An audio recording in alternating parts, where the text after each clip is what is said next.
A ver. ¿Cuándo y cómo surgió Pollo por Pescado?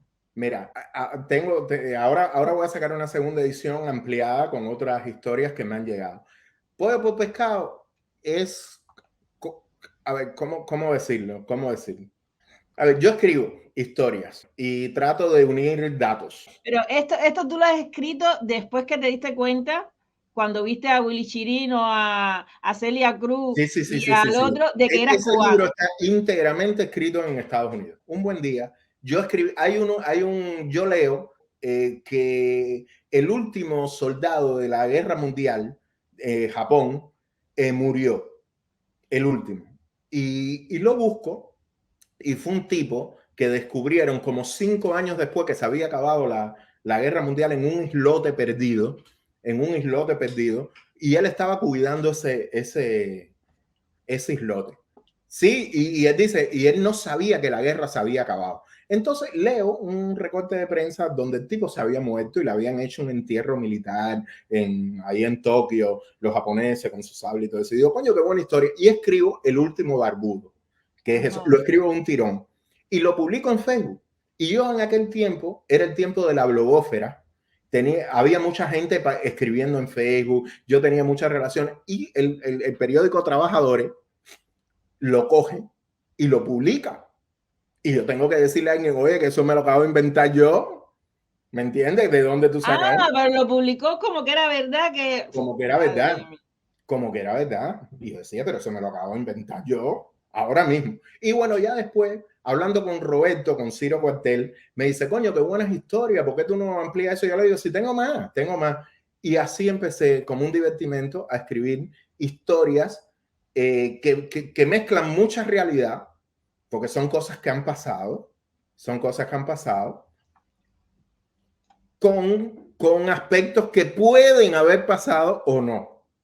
Entonces, Sí. son historias fundamentalmente apócrifas, pero que yo creo que mueven el pensamiento hacia esa desgracia que hemos vivido, con un poquito de sorna, con un poquito de risa, y hay algunas que se quedan por debajo. O sea, hay gente que le gusta, no sé, la historia del banco de semen, De semen. el hombre Mira, nuevo. yo voy a hacer no voy a hacer spoiler, porque de verdad,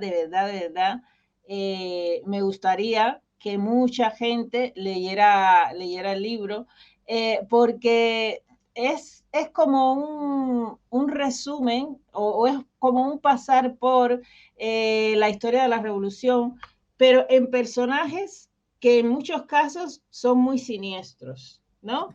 Y que como tú bien dices, yo cuando lo leía, yo decía, pero esta persona es una persona o es varias personas dentro de un personaje. Entonces, por ejemplo, en el primero, que se llama Yo Maté, es un cuento muy duro, y está contado de una manera que aunque estás viendo estás viendo imágenes de cosas horribles, quieres terminar de leerlo. Quieres aquello de la historia feliz, ¿no? Quieres que el personaje lo pase mal al final de la historia. Y te das cuenta que desgraciadamente, como mismo, hay personas, Estados Unidos, que se han muerto sin ver cumplido el sueño de regresar a Cuba. Hay personas en Cuba que se han muerto y se van a morir sin pagar todo el mal que han hecho, ¿no? Entonces, este es el primer cuento, que es súper duro. Y después, a mí me gustaría recomendar el último cuento, que es donde te explayas sobre un poco lo que hemos estado hablando hoy aquí, que es el barrio. Del que quiero hablar de verdad es el que se llama Puño Duro. ¿Y por qué quiero hablar de este cuento? Porque ahora, con toda esta migración masiva que hay a los Estados Unidos, una de las cosas que más miedo le tiene a la gente, y yo no creo que sea tanto miedo como rabia, da la cantidad o la posibilidad de que haya mucha gente infiltrada o mucha gente que haya hecho daño a cubanos y estén buscando como un refugio, a pesar de haber sido hasta ayer miembros de la revolución o incluso gente mala, ¿no? Entonces yo voy a leer un pedacito. Dice: el viaje hasta Tampa fue delicioso, despacio, parando un par de veces a estirar las piernas y comer algo. Estados Unidos es un país en las ciudades y otro en las carreteras. Eso que lo digo de nuestro amigo Alexei, ¿no? Por estas distancias inmensas y el propio proceso de conquista territorial, es un país diseñado para el viaje. Lo que te va a pasar, la historia que busques, está en los viajes. Al llegar a Tampa, me sorprendió la frialdad de lo que sentí. Pensé, como cubano nostálgico y creyente, que la forja de la nacionalidad que se libró en esta ciudad en la lucha contra el colonialismo español me emocionaría. No pasó nada. No hay nada físico que provoque un erizamiento o una pequeña lágrima. Me dijeron en Miami que mucha gente se refugia en Tampa. Aquí viven batistianos, expresos políticos, exdirectivos de organizaciones que lucharon por derrocar al gobierno de Fidel Castro, cubanos cansados de ser cubanos. Aquí vive Roberto, un ex agente del Ministerio del Interior que me quiere contar su historia. Y entonces aquí empieza Roberto a contar quién es. Te hablaré del tintorero. Lo conocí muy bien. Yo no soy él, no te confundas. Te hablo solo porque estoy cansado de que piensen que soy yo y que ando escondido por aquí. No digas dónde vivo, no digas mi nombre ni el de mi mujer. Y entonces empieza a contar una historia que es bastante dura, una historia que estoy convencida que tiene su parte de realidad, como mismo dice Jorge, que es muy cruda y que a mí me encantaría que muchos cubanos la conocieran por saber un poquito más de los horrores que han vivido mucha gente que incluso todavía puede estar en cárcel. ¿Cómo se te ocurrió esta historia? Y cuéntame si es verdad, si es mentira. Esta historia nace porque yo en un baby shower conozco a Santos Mirabal, el niño Mirabal. El niño Mirabal es el preso político más joven de la historia de Cuba. Lo metieron preso con 14 años en la cárcel de Boniato. Castro el maligno en persona lo metió preso y no lo suelta hasta mediados pasado del 88. Calculen cuántos años estuvo preso del 60 al 88. De hecho, la historia de Santicos Mirabal es muy dura porque fue el primer plantado de verdad que no se ponía el uniforme. A los 10 años de estar preso, le dijeron que su mamá estaba fuera en la cabaña y que si quería verla que se pusiera el uniforme preso. Y él dijo, llevo 10 años sin ver a mi madre, que esté 10 años más no significa nada, el uniforme ese no me lo pongo.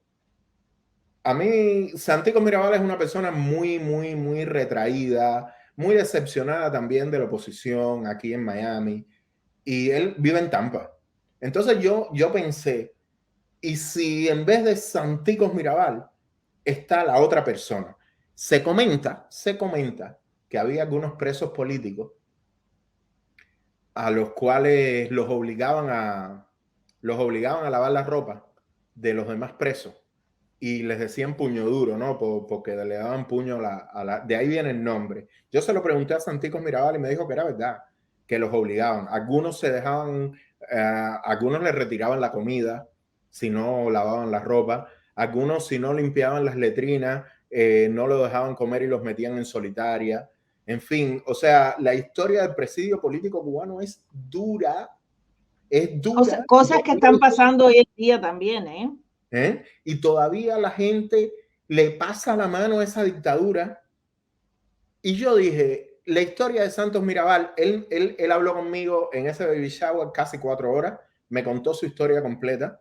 De hecho, me dijo, cuando le dijeron que en aquel tiempo yo trabajaba para Cubanos por el Mundo.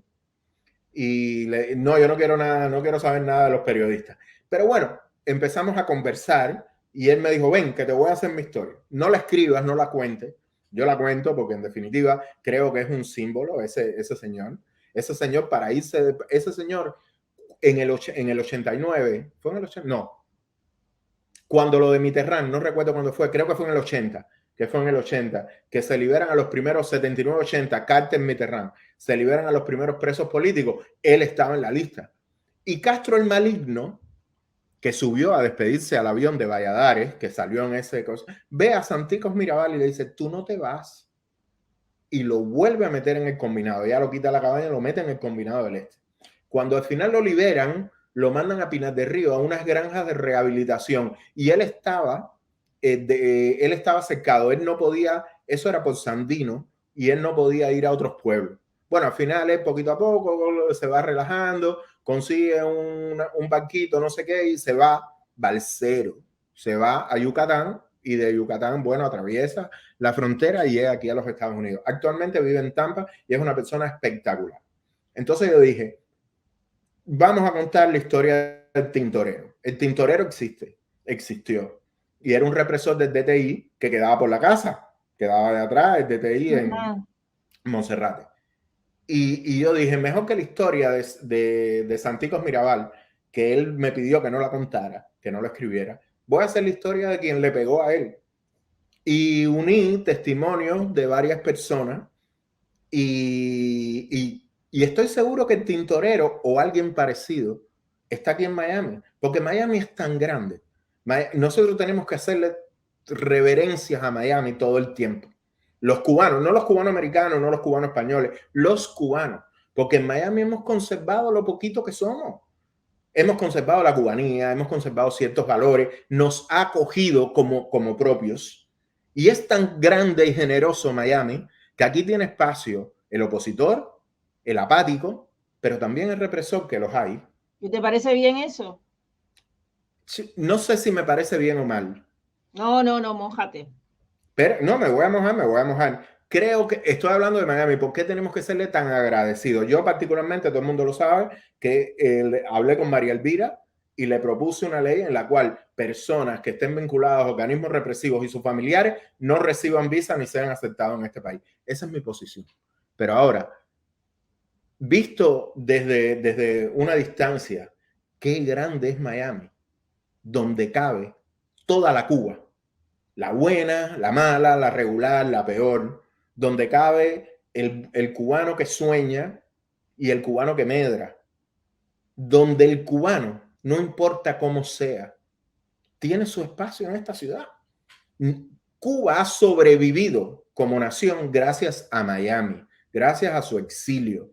Y hay que decirlo constantemente porque hay mucho malagradecido en este mundo. Entonces yo creo que un día, cuando el totalitarismo se acabe, habrá que hacer una ley en la cual Miami se erija en capital simbólica de la nación, no efectiva, no efectiva, pero realmente donde se ha conservado Cuba es aquí.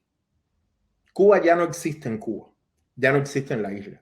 Lo que existe son los detritus, los excrementos del totalitarismo. Es lo que existe. Pero donde se conservó la manera de comunicarnos, las comidas, la forma de pensar en abierto, es aquí en Miami, es en el exilio. Entonces tenemos que ser generosos, pero sobre todo agradecidos y tender la mano. Y este cuento Puño Duro es un poco denunciar la dureza. Yo tenía dos propósitos: denunciar la dureza con la que vive un represor y sobre todo condenarlo a la soledad, porque este es un tipo solo, tan solo que no se puede comer su lata de sardina, que yo sé que te intriga, pero la lata de sardina no tiene mucho misterio. Cuando yo lo estaba escribiendo, yo tenía una lata de sardina, por alguna razón, porque yo tenía una gata que se llamaba Lola, y a Lola le encantaba la sardina. Entonces ella, la gata subía y jugaba y no me dejaba escribir, y yo le puse una latita de sardina que no se la comió. Y yo decía, coño, qué buen gancho, porque crea como una tensión, ¿no? Una Sí, tensión, sí, porque sí, este sí, tipo no sí, se sí, come la sí. lata de sardina, ¿entiendes? Porque está ahí. Y el frío y el aire acondicionado y tengo mucho frío, porque yo quería reproducir, mira, muchas de las historias, de las torturas, las recibió el hermano de una amiga cuando intentó irse ilegal del país. Yo hablo con nombre. La primera gran maestro de ajedrez latinoamericana se llama Vivian Ramón. Es una cubana. Y yo era muy amigo de esa familia. Y el hermano de ella un buen día decide irse del país. lo cogen en alta mar y lo tienen preso en Villa Marista una semana o 15 días, poco tiempo, poco tiempo. En aquel tiempo, salida ilegal era un delito político, Sí. era preso político. Y yo recuerdo los cuentos de este muchacho, de las cosas que le hacían, y son las torturas que puso.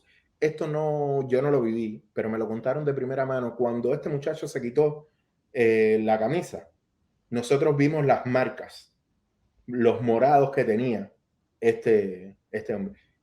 Y no nos los contó todo. Cuando yo le pregunté cómo se había hecho esos morados, me dijo, yo no quiero hablar de eso. ¿Entiendes? Heavy, heavy. Y sí, Puño Duro tiene mucha realidad, no vive en Tampa. Eso que yo dije de Tampa, no, a mí me pasó una cosa muy interesante. Tampa sí tiene un feeling cubano impresionante. En Ybor City un día yo venía de Crystal River, que me fui a unos manantiales a ver los manatíes y todo eso, y teníamos mucha hambre, venía con un grupo de amigos, y parqueamos en un lugar de casualidad, porque te queríamos comer. Y cuando nos bajamos, parqueamos justo frente a donde Martí dio el famoso discurso de Discurso. Norteamérica. Y es emocionante, es emocionante. Y justo frente hay un parquecito muy pequeño que es un parque que es propiedad de Cuba. Es propiedad Sí. de Cuba, donde hay tierra de las 6 provincias originales. Y es un lugar hermoso. Tampa sí tiene ese pedacito de Ybor City. Es un pedacito muy cubano y que te lleva, y que tú te pones a calcular, loca. Mira que yo no soy tan martiano, que no lo soy, pero yo veo a ese hombre con su maletín, su zapatico roto, ir de Tampa a Cayo Hueso es hoy en carro, con las perras carreteras que hay en este país, es difícil. Son horas, imagínense en el siglo XIX. ¿Entienden? Con su maletica con dinero, sus zapatos rotos, su barba, el calor, el traje negro, el grillete ese que él tenía para recordar la cárcel y todas las mujeres en las que estaba pensando, porque él pensaba en la patria grande, pero pensaba en la patria chiquita también. Y Sí. imagina irse de Tampa hasta Cayo Hueso. Es que yo no lo hago. Es que Sí, yo sí, paro en sí. algún hotel en el medio a descansar, pero así surge Puño Duro. Y Puño Duro es uno de esos cuentecitos que a mí me cuadró, que realmente me cuadró.